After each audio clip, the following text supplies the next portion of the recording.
para hablar sobre un tema urgente y del que no se habla mucho en estos días de crisis políticas. En esta conversación vamos a con, participaremos con Siulan Castillo, quien es abogada y coordinadora del programa Amazonía de Cooperación, César Ipenza, abogada especialista en Derecho Ambiental, y Nelly Luna Mancio, editora general de Ojo Público, y a quien le doy paso para empezar con esta charla. Gracias, Aramis. Buenas tardes a todos. Unas disculpas por la demora en el inicio, problemas técnicos, y también a la espera de que en unos minutos se pueda sumar Siulan. Yo quería empezar esta conversación preguntándole a César y dándote también la bienvenida a César Ipenza. Es que analizando un poco la información reciente en torno a la minería ilegal, y hay mucha información que a veces con el devenir de las crisis políticas de los últimos años no aparece lamentablemente en la agenda pública local ni nacional. Y estas cifras, estos últimos estudios, lo que nos señalan es que a pesar de las intervenciones en Madre de Dios, un análisis satelital de los mapas elaborado por el proyecto de monitoreo de Amazonía Andina, sí identifican que en los últimos 2 años, precisamente entre marzo del 2019 y marzo del 2022, la deforestación se incrementó en 4 comunidades indígenas de Madre de Dios. Podemos hablar ahí de Puerto Luz, de Tres Islas, Barranco Chico y Boquinambari, que son comunidades donde habían siempre alguna presencia de minería ilegal para la extracción de oro, pero que en estos 2 años, aparentemente por el repliegue también de la pandemia, la deforestación termina incrementándose. Y es una noticia lamentable, pero que al mismo tiempo nos debería llevar a la pregunta de qué estamos haciendo mal, teniendo en cuenta que la minería ilegal es considerado ya un delito desde hace muchísimos años y sin embargo nada parece detenerla. César, te doy el pase con esta pregunta. Si crees que hemos perdido ya la batalla contra la minería ilegal aurífera en la Amazonía.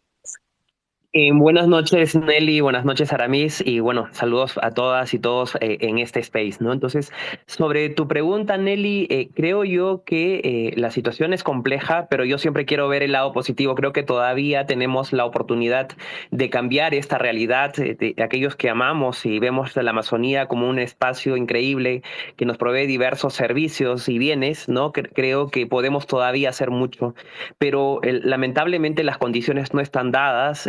Si vemos a las autoridades, si vemos que quienes lamentablemente aún nos gobiernan representan a los intereses de los mineros informales e ilegales, y tú mencionabas el estudio elaborado por ACA para el proyecto Prevenir, pero también se presentó otro estudio sobre corrupción en la MAPE, ¿no? Que yo tuve a bien revisar y dirigir de alguna manera este estudio, y lo que vemos es que la corrupción juega un rol fundamental para facilitar el ejercicio de la actividad minera ilegal e informal, ¿no? Y no debemos dejar de mencionar que en estas últimas semanas, ¿no? Básicamente las semanas de fiestas patrias, se han presentado 4 proyectos de ley vinculados a minería informal e ilegal, incluyendo un proyecto de ley del Poder Ejecutivo, ¿no?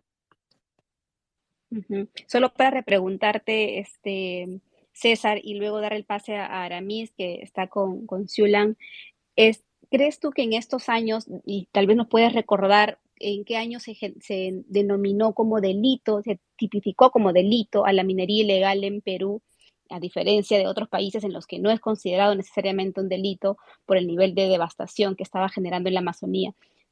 Son más de 15 años tal vez que llevamos enfrentando eso. ¿Qué parte crees de esta cadena de fiscalización es la que no está funcionando?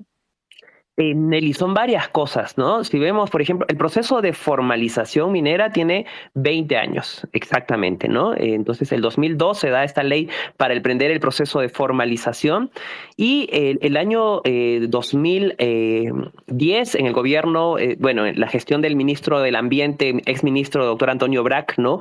Se dieron las primeras herramientas, y luego el 2012, además de ello, se tipificó el delito de minería ilegal. Pero usualmente se dice, ¿no? Es persecutoria, persiguen, los pobres mineros están en cárcel, y no es tan cierto relativamente si vemos que Por ejemplo, los mineros ilegales impulsan proyectos de ley con sus operadores para evitar, por ejemplo, que hayan sanciones a aquellos mineros que están registrados en el proceso administrativo. ¿Qué significa esto? Si yo, por ejemplo, digo que soy un minero en proceso de formalización y estoy inscrito en este REINFO, en este registro del proceso de formalización minera, que está a cargo del Ministerio de Energía y Minas, los fiscales ambientales no me pueden procesar por delitos de minería ilegal, es decir, se genera una situación de impunidad, ¿no? Entonces, ese solo hecho, ¿no? Porque si va el fiscal a un lugar y quiere intervenir o procesar a alguien, y si tiene su registro administrativo, le dice, yo estoy en proceso de formalización y no soy susceptible de una sanción penal, no hay una excepción. Entonces, por eso mismo vemos cómo constantemente se prorroga el proceso de formalización y la semana pasada, si queremos ver, hemos tenido un nuevo proyecto de ley presentado por el congresista Martí Corena, ¿no? Jorge Martí Corena, que nuevamente amplía el proceso para permitir el ingreso de nuevos mineros a el proceso de formalización, ¿no? Entonces, siendo este proceso aparentemente sencillo, porque es una declaración, un documento donde yo manifiesto el interés de formalizarme, ¿no? Pero bueno, básicamente esto se ha convertido ya en un eterno proceso de formalización y que de alguna manera disfraza la ilegalidad, ¿no? Sí, César, gracias por tu aporte y bienvenido. No pude saludar al inicio de mi intervención. Y bueno, también ya vemos que se ha conectado Siu Lang, así que justamente voy a hacer una consulta sobre el tema a ella. Siu Lang, gracias también por sumarte a este space. Y bueno, yo que he venido viendo el tema ya hace unos años de minería ilegal en la Amazonía peruana, yo recuerdo que en 2019 inició el Plan Mercurio, que tenía entre sus objetivos ponerle foco, ¿no? Y convertir la minería ilegal, sobre todo en la zona de La Pampa, en Madre de Dios. Pero esta intervención generó en los últimos años y sobre todo en la pandemia, ¿no? En el 2020, que la actividad ilícita se traslade a otras regiones como el Amazonas, pero también que incremente en territorios indígenas de la región Madre de Dios, ¿no? Yo quería consultarte, Siulan, en ese contexto, ¿qué medidas se deberían reforzar o implementar, ¿no? Porque parece, y también como consultaba Nelly hace unos minutos, que quizás la batalla se está perdiendo con este problema, ¿o tú cómo lo ves? Sí, buenos días, buenas tardes a todas, a todos. Gracias por la invitación al espacio. Bueno, es una realidad bien compleja, la realidad amazónica. En principio, en la Amazonía Norte lo que se tiene es minería de socavón ilegal y minería aluvial ilegal. La minería de socavón, en algunos casos, ha iniciado estos procesos con Reinfo, pero la minería aluvial está prohibida de plano en el país. Allí no hay forma de legalizarlo. Entonces, lo que hemos visto en los últimos años, que se ha agravado además con la pandemia, es que el crecimiento de la minería ilegal aluvial ha sido descontrolado. Eh, con la pandemia, el gobierno replegó a los policías, replegó a su personal al Estado de territorios indígenas por la emergencia sanitaria. Ha sido un tiempo también muy duro para la gente de las comunidades que han tenido problemas con el COVID-19 y han tenido que financiar los médicos, hospitales o lo que hayan podido tener para poder sanarse. Ha sido también un periodo de mucha desconfianza con el Estado por el cierre de las postas médicas y de los hospitales y prácticamente el abandono de los territorios. Entonces, ha generado pues un ambiente en el que el Estado se ha replegado de estas zonas aún más de lo que ya estaba antes y es un espacio libre que ha sido dejado para actividades ilegales. Y bueno, hay que considerar que la minería ilegal es solo una de las actividades ilegales de estos territorios que tienen vinculación muy estrecha con la tala ilegal y con el narcotráfico. Entonces es todo un paquete. No es solo minería ilegal y no es solo pensar en el minero ilegal que vaya a extraer oro con mercurio y que contamina el río, sino hay que mirar de dónde salen esos fondos, ese dinero para financiar la minería ilegal, y hay que pensarlo en un paquete relacionado con el narcotráfico en la zona.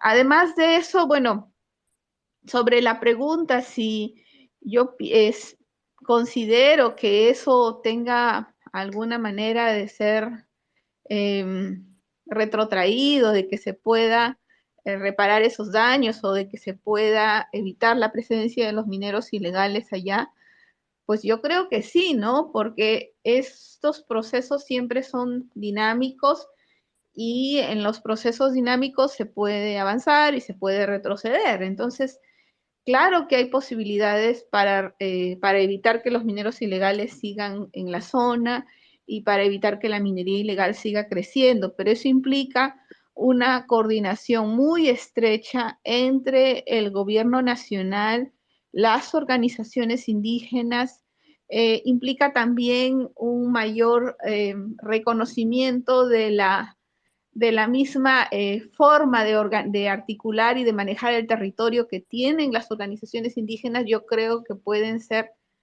son además el principal aliado que debería tener el gobierno en la lucha contra la minería ilegal y actividades ilegales en estos territorios. Y además de eso, también plantea pues toda una agenda que ha sido bien descuidada por prácticamente todos los gobiernos que hemos tenido, que es los problemas de salud, de desnutrición, de educación, de conectividad que hay en estos territorios. Y me refiero a que se debería generalizar el uso del Internet, a que no tienen agua potable, a que no existe propuestas coherentes, claras, además que realmente funcionen para que hayan actividades productivas sostenibles. Entonces, ahí hay todo un conjunto de prioridades que debería tener el gobierno nacional que aparentemente no lo han sido hasta la fecha y que han generado ese espacio libre para las actividades ilegales.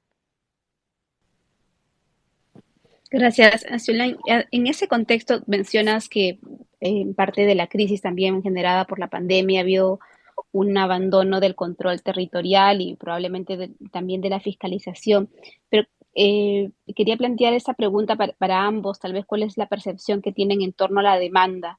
Durante todos los últimos años también lo que hemos notado y en Ojo Público se ha reportado permanentemente es que la demanda que genera el oro a nivel internacional es bastante grande y que este oro de origen ilegal extraído producto de la destrucción de la Amazonía y de la contaminación termina en gran porcentaje vendiéndose, exportándose en un mercado formal, ¿no? El oro ilegal termina siendo lavado. ¿Qué se está haciendo o qué se podría hacer desde las cadenas de suministro para poder también controlar los procesos de exportación? Porque mientras más demanda de oro haya, la fiebre del oro y la búsqueda del oro va a continuar, como decía Aramis, ya no solamente en Madre de Dios, sino también con las dragas ahora en Amazonas, que generan además varios conflictos y lo mismo en Loreto. ¿Cómo encarar ese otro lado de la demanda global por la fiebre del oro? Nelly, si me permites, bueno, en principio debemos precisar que hay distintas herramientas, ¿no? Como bien dices, antes de la pandemia la proyección del precio de oro era cerca de $1,600 para el año 2020 y esto superó los $2,000. Entonces también la demanda hace que presione y se incremente de alguna manera la actividad ilícita, ¿no? Pero hay también cosas que el mismo Estado facilita. Por ejemplo, si vemos cifras más, cifras menos, ¿no? El Perú declara que produce 120 toneladas anuales de oro, pero nuestro nivel de exportación está sobre los 160 toneladas. Hay un bache, un vacío que no nos declaran de dónde viene y allí básicamente está saliendo oro de origen ilícito, poco claro, y estamos hablando de actividades formales, ¿no? Entonces, ¿Hay mecanismos para enfrentar eso? Sí, concretamente, por ejemplo, el registro de comercializadores de oro, el RECPO, que está a cargo del Ministerio de Energía y Minas. Este registro fue prepublicado el año pasado, en junio, antes del cambio de gobierno, y lamentablemente este nuevo gobierno lo que ha hecho es no darle atención a eso, porque eso nos permitiría de alguna manera saber verdaderamente cuánto se produce y cuánto se está vendiendo y cruzar información como un sistema, ¿no? Eso lamentablemente está pendiente desde junio del año pasado, y este registro de comercializadores de oro nos podría llevar a cruzar información que si alguien dice que yo declaro que produje, no sé, 200 gramos anuales, ¿no? Estoy verdaderamente produciendo esos 200 gramos y no le estoy vendiendo a uno 200, a otro 200 y lavando oro de origen ilícito. Eso por un lado para mí desde el control nacional de este oro de origen ilícito. Y lo otro que también es necesario ver es el control de nuestras fronteras, ¿no? Y casi toda nuestra frontera hace salida de oro peruano hacia Chile, hacia Bolivia, Colombia, Ecuador, concretamente también en los últimos tiempos. Y aquí creo que toca también que el Estado, a través, por ejemplo, de la Unidad de Inteligencia Financiera, a través de la UIF, de la Superintendencia de Banca y Seguros, tenga mejores herramientas o mejores condiciones para ver o identificar estos movimientos o generar estos reportes de movimientos sospechosos, ¿no? Que están vinculados a la actividad minera. Y permita encontrar básicamente esa última eslabón del tráfico, de comercio vinculado al oro de origen ilícito. Hay mucho que decir en torno a ello, pero creo que el Perú tiene algunos ejemplos importantes desde la UIF, también desde las fiscalías de lavado, ¿no? Para poder enfrentar esto, pero que debe masificarse de alguna manera, ¿no? Y esto también debería involucrar también a ciertos actores que son conocidos, ¿no? Que facilitan, impulsan normas, desde, por ejemplo, en Trujillo, y sabemos perfectamente quiénes están ahí vinculados a Cerro del Toro, o desde Madre de Dios, quiénes son sus actores y sus promotores, ¿no? Pero también uno ve, lo curioso es que en el último tiempo, por ejemplo, en el Ministerio de Energía y Minas se encuentra asesores de mineros informales que están representando sus intereses también allí. Entonces, vemos que esto no va a solucionarse si las condiciones no cambian desde el mismo gobierno, porque de alguna manera se genera una situación de impunidad. Sí, César, gracias por tu aporte. No sé si Siulan ibas a intervenir también. Sí, me parece, bueno, yo creo que también habría que pensar en procesos internacionales. Como bien se dice, este oro se va a otros países que pagan esos precios que está mencionando César Ipensa. Yo allí lo que estaba recordando el proceso Kimberly para los diamantes, que permite de alguna manera seguir la trazabilidad de los diamantes y verificar que sus fuentes son legales y que han sido obtenidos bajo buenas condiciones laborales y en este caso de los diamantes sin obligar al trabajo de niños, que es lo que ocurre con las minas de diamantes en el Congo. Yo pienso que algo así debería de pensar, debería de implementarse con el oro, porque no somos el único país con minería ilegal. De hecho, Brasil también tiene grandes problemas de minería ilegal aurífera. Y como bien dicen, el nivel de demanda por el oro probablemente va a ir creciendo y el interés por la explotación de este recurso también, ¿no? Entonces, habría que considerar no solo una salida a nivel nacional, que es lo que nosotros manejamos acá, sino también en impulsar procesos internacionales para controlar el oro ilegal. ¿Y cómo hacer eso? De repente, tú mencionabas el ejemplo del proyecto Kimberly, pero en la Amazonía, y bien señalabas, no solamente se extrae oro ilegal de la Amazonía peruana, sucede lo mismo en Colombia, en la Amazonía boliviana, en Venezuela y también en Brasil. Y lo que se ha reportado en diversas investigaciones periodísticas es que durante mucho tiempo van al mismo tipo de refinerías, ¿no? Y van, una vez identificadas, lo que hacen es cambiar, pero siempre es el mismo grupo a donde termina llegando el oro de procedencia irregular. ¿Tiene la capacidad o tenemos la capacidad en la región, más hablando en conjunto, ¿no? De los países amazónicos, en plantear un esquema de este tipo en un contexto además de crisis económica global? ¿Hay la posibilidad de plantear este tipo de agenda en conversaciones mucho más amplias como las cumbres multilaterales o la próxima cumbre, por ejemplo, en la COP? Mira, Nelly, yo pensaría en ese aspecto en la OTCA, en la Organización del Tratado de Cooperación Amazónica, en la que están representados pues todos los países de la cuenca, y prácticamente todos los países de la cuenca tienen problemas con minería ilegal, y ese sería un espacio adecuado para eso. Es más, en el marco de la OTCA ya hubo alguna propuesta para hacer un protocolo de bosques que implicaría el manejo sostenible de los bosques amazónicos, ha habido un proyecto para el manejo de recursos hídricos que fundamentalmente se orientaba a coordinar la manera como se administra el agua del río Amazonas, ¿no? Para evitar, por ejemplo, que se viertan muchos contaminantes al río Amazonas o que el curso hídrico sea completamente alterado. Entonces yo creo que en el marco de ese tratado podría ser un buen espacio para pensar una propuesta conjunta de los ministros que se reúnen en esas asambleas del tratado y tener una articulación para enfrentar la minería ilegal.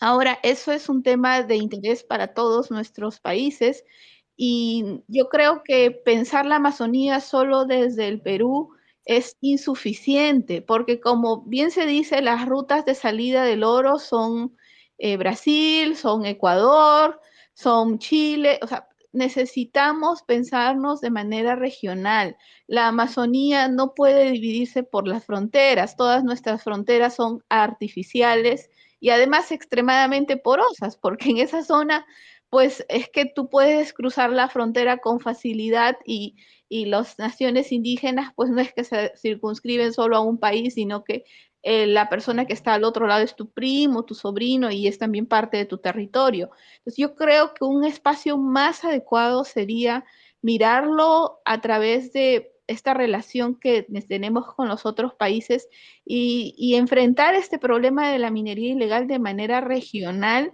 lo que también nos pondría en posición de impulsar procesos como el de Kimberley, que ha funcionado para la minería de diamantes del Congo y que podría ayudar a frenar de alguna manera el oro ilegal que sale de nuestros países y que en el caso de Madre de Dios pues ya tiene varias décadas.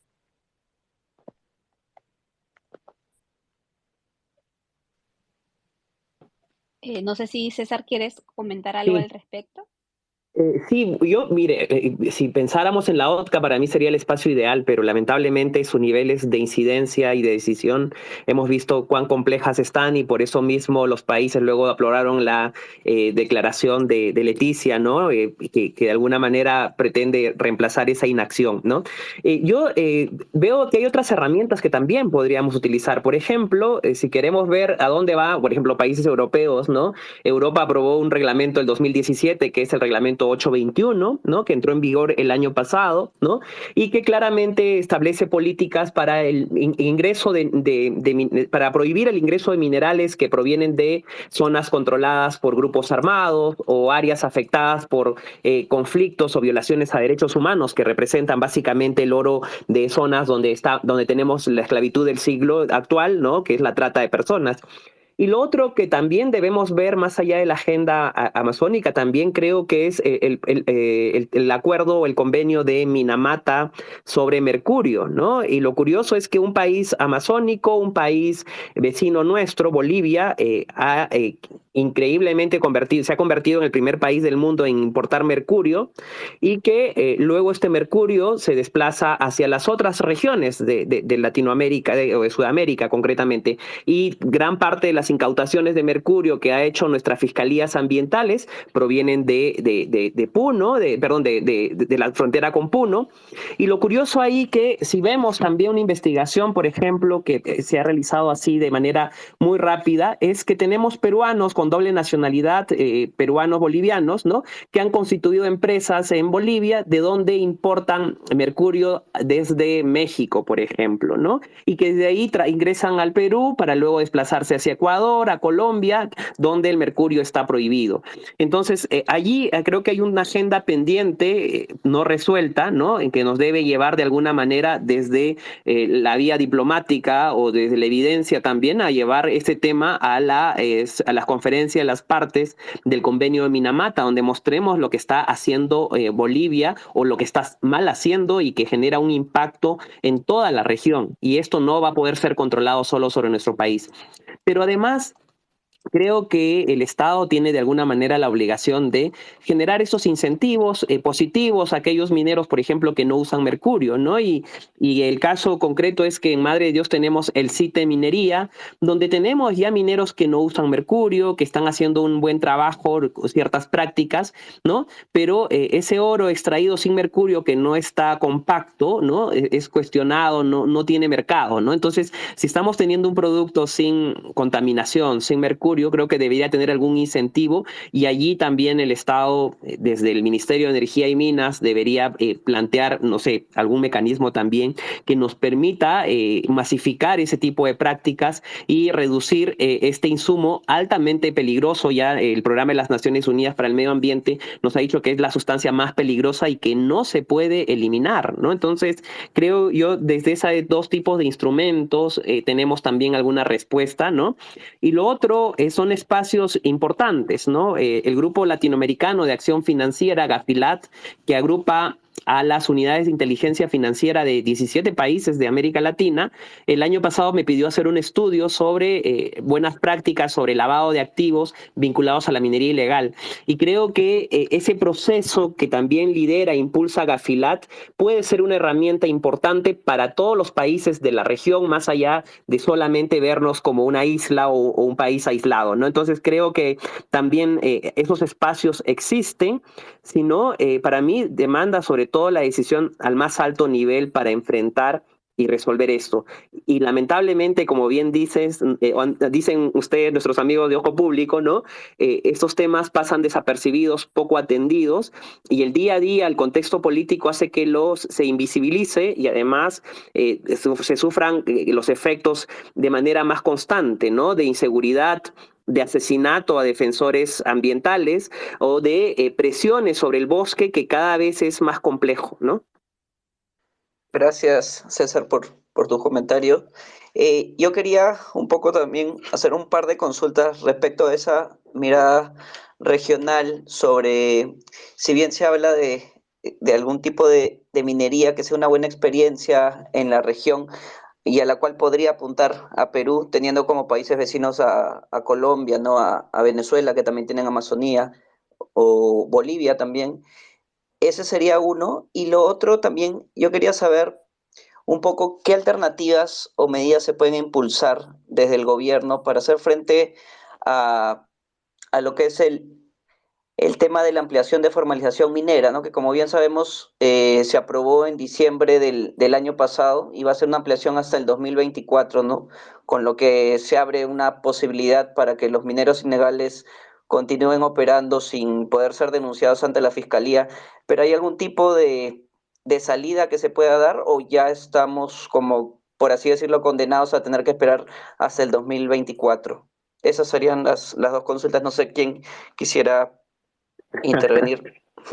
Sí, allí, bueno, en principio sobre lo primero que estábamos conversando sobre la posibilidad de extraer oro con otros procedimientos que no usen mercurio, imagino que eso depende de cada zona. En el caso que nosotros estábamos viendo desde Cooperación en Amazonas, pues lo que allí ocurre es que no existe prácticamente autoridades estatales en la zona. Es extremadamente difícil controlar la manera como se hace la extracción de oro. Pueden escribir muchas cosas en los documentos, pero en la práctica su trabajo no hay manera de controlarlo. Y debido a eso también las mismas organizaciones decidieron prohibir la extracción de oro y además pues que es oro aluvial, ¿no? Que también está prohibido. pero eso es en esa zona, ¿no?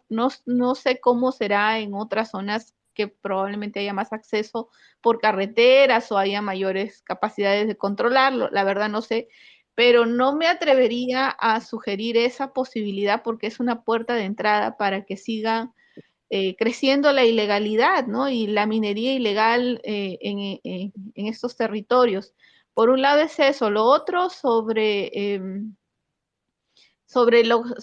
el reinfo, yo lo que he visto es que pienso así, pensando en voz alta ahora, podría hacerse una acción de amparo por incumplimiento de derechos constitucionales, porque no, el reinfo hasta el 2024 pues sí es un gran problema para todos.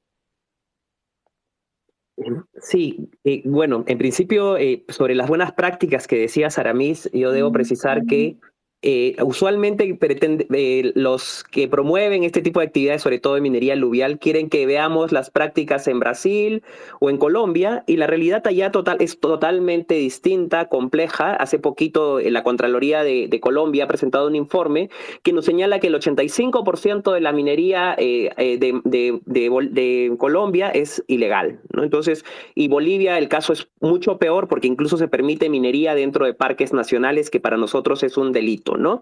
Entonces, para mí no es ningún referente en los países vecinos. Creo que hay ciertas prácticas que se han implementado en el Perú de oro certificado, con la certificación Fair-Minded, ¿no? Que permite ciertos estándares sociales, ambientales, ¿no? En las operaciones mineras, y que ha llevado incluso a que el Perú tenga unas certificaciones importantes y reconocimientos, y a las asociaciones mineras ciertos premios, ¿no?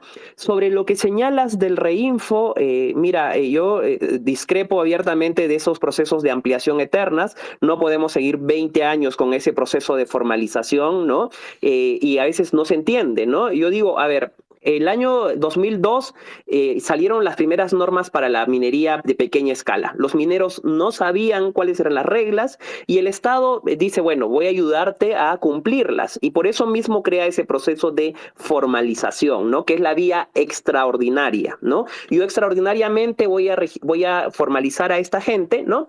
Pero este proceso extraordinario se ha convertido en lo general, en lo ordinario, ¿no? Y lo que hace la gente usualmente es, descubren que hay recurso mineral o oro, ¿no? Extraen, y luego ya verán si se registran o si le piden al Estado que, ¿no? Que se dé en ese proceso de formalización. Y eso creo que estamos mal allí, ¿no? Creo que el rol de todos nosotros, los ciudadanos, está para cumplir la ley. Lo que debiera ser lo ordinario es que yo primero quiero realizar la actividad minera, ¿no? Busco las zonas donde están, pido una concesión, cumplo la ley y recién puedo operar. Esa es la vía ordinaria que está permitida actualmente por la ley, pero que nadie o casi nadie utiliza, porque prefieren primero operar y luego ya recién pedirle al Estado que se van a registrar o formalizar. Y eso es peligroso, ¿no? Es más, debo precisar que el último proyecto de ley tendríamos que ver quién lo propone, quién impulsa, ¿no? Y ha sido un ex asesor de los mineros de Madre de Dios, el congresista Salguana, y no estoy haciendo ninguna infidencia ni nada que no sea cierto, ¿no? Y actualmente, de Alianza por el Progreso, ¿no? Y actualmente tenemos un nuevo proyecto que ya no solamente quiere ampliar el proceso de formalización, porque esto viene en estrategia colectiva, no es que sea un intento aislado, ¿no? Sino que el congresista Jorge Marticorena Mendoza, ¿no? Congresista de Ica, ha presentado el proyecto de ley la semana pasada, el 6 de julio, perdón, el proyecto de ley 2519, que ahora no solamente ya vamos a tener el proceso de formalización hasta el 2024, sino que nuevamente quiere abrir las puertas para que ingresen nuevos mineros al proceso de formalización, ¿no? Entonces, esto es un eterno proceso donde ingresa cada cierto tiempo grupos de mineros para seguir operando, y sobre todo para operar en la impunidad, sin cumplir la ley y atentando contra los derechos y los bienes de todos nosotros los peruanos, ¿no? Creo que toca ahí también rever eso. Gracias, César. Yo quería comentar algo en torno a lo que mencionaban ambos sobre la estrategia o las herramientas que existen o se podrían plantear para salir de, de esta actividad ilegal tan destructiva. Y estaba recordando algo que mencionó Ciulán sobre las organizaciones criminales que operan en territorio amazónico, en fronteras, y cómo ha habido una reconfiguración de este poder criminal en los últimos 2 años, ¿no? Durante la pandemia, pero también en alianza aparentemente con otras organizaciones criminales vinculadas a otras actividades ilegales, como el narcotráfico o la tala ilegal. Si esta forma de entender la criminalidad en la Amazonía, donde estamos viendo que estos actores trabajan de manera muy articulada, en las mismas rutas de salida de estos productos de origen ilegal, terminan utilizando el sistema incluso para presionar a través de lobbies en la impulso de proyectos de ley o de medidas que los benefician. Y si eso lo sabemos tan bien, porque llevamos casi 19 años, creo, desde que se promulgó la ley de formalización minera y no sé cuántos más respecto a la minería como delito. ¿Dónde deberían estar los ojos puestos, en este caso desde la sociedad civil o desde el periodismo, para ver cómo están funcionando estos lobbies de las estructuras criminales en el Congreso, pero también en el Poder Ejecutivo? Porque las ampliaciones de la formalización minera han venido en los últimos años desde diferentes lugares, y las medidas de fiscalización van siempre contra el minero, contra el eslabón más débil, el más golpeado y el más explotado por la estructura criminal, pero pocas veces se va más arriba, ¿no? A los proveedores que sostienen estas estructuras criminales, o a los que las financian, o a los políticos que permiten que continúen operando. Nelly, si me permites, mira, aquí debemos precisar que el delito de minería ilegal está dentro del ámbito también de la ley contra el crimen organizado, ¿no? Y lo que no hemos tenido grandes respuestas, lamentablemente, desde las, por ejemplo, las fiscalías de crimen organizado, por diversas razones, debo ver, ¿no?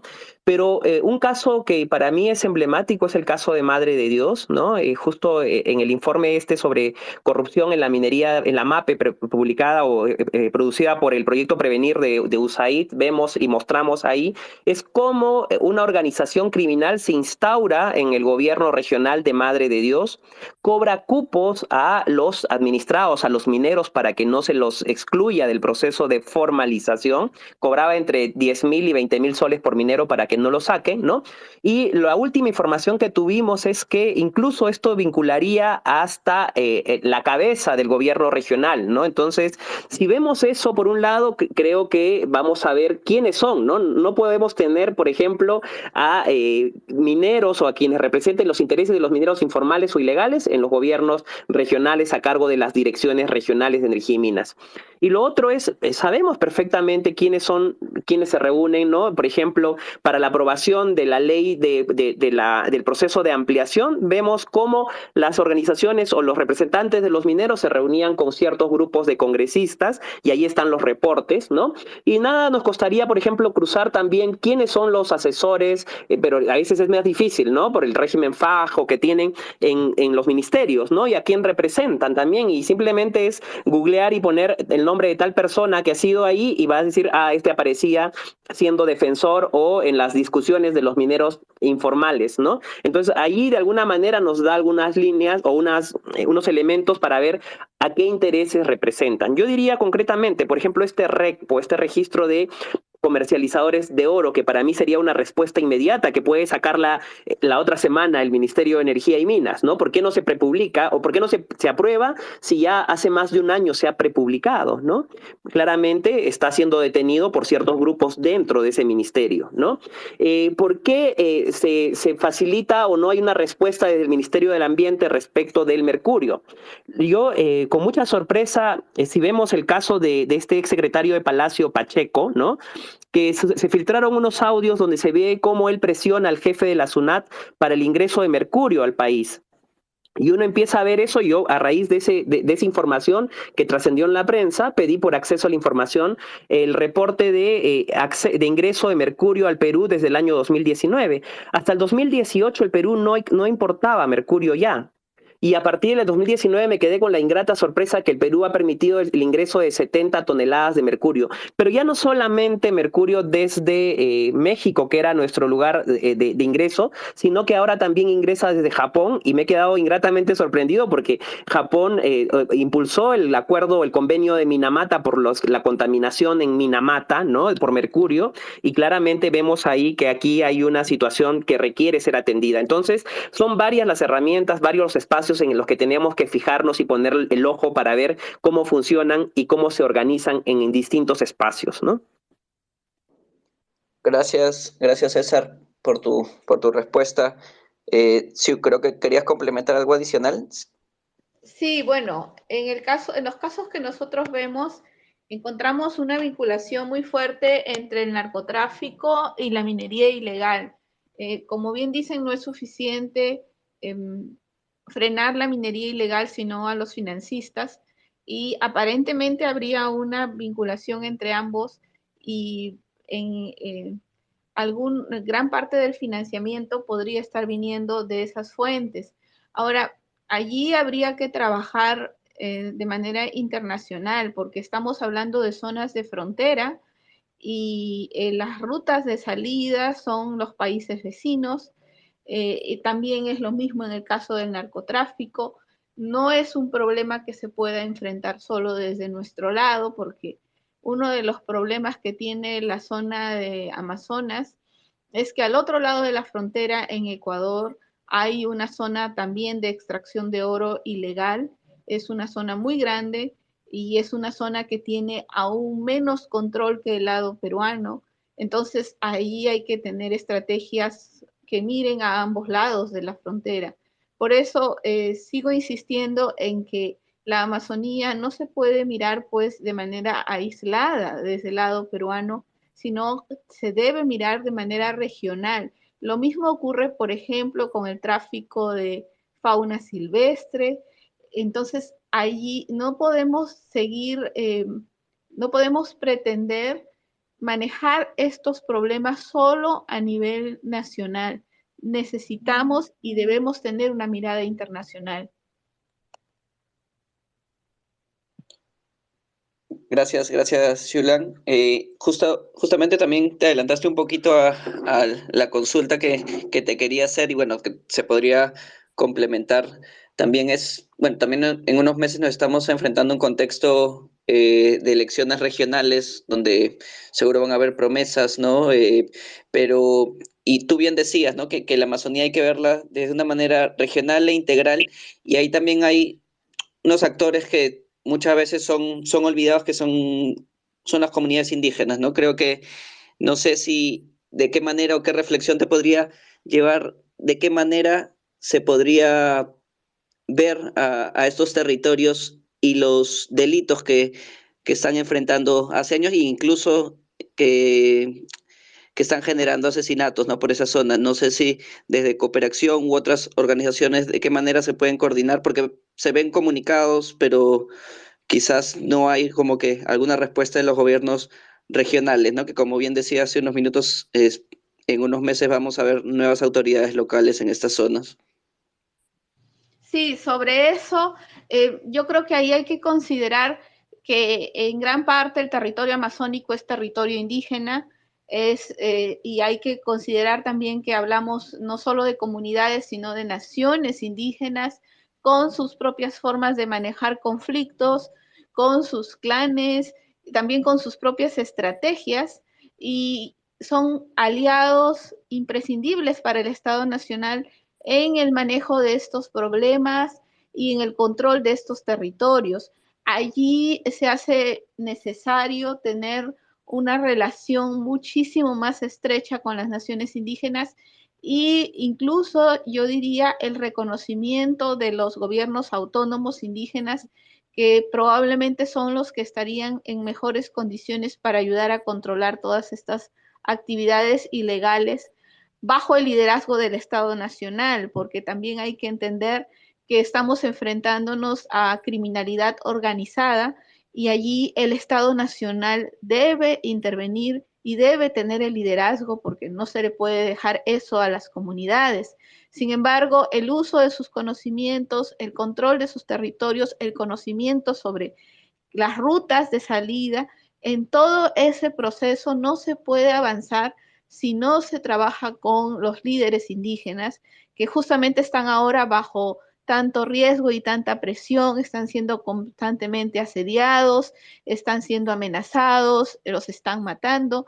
Entonces, yo creo que allí también pues se hace necesario que el rol del Estado sea repensado y sea también reconsiderado, pensando de encontrar una manera real de enfrentar estos problemas y no hacerlo solo con interdicciones de cuando en cuando, intervenciones una vez al año o una vez cada 2 años, que al final pues no solucionan los problemas que tenemos. Gracias, Ilan. No sé, César, ¿querías redondear alguna idea final para ir terminando ese space? Que estás con el micro activado. Gracias, Aramis. Yo creo, además de todo lo que he señalado, ¿no?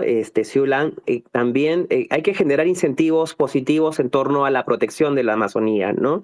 No solamente basta el tema de la persecución, pero ¿de qué me sirve, bueno, que las comunidades o los pueblos indígenas tengan extensiones importantes de bosque, ¿no? Y no se generan estos mecanismos de compensación, por ejemplo, por mantener bosque en pie, ¿no?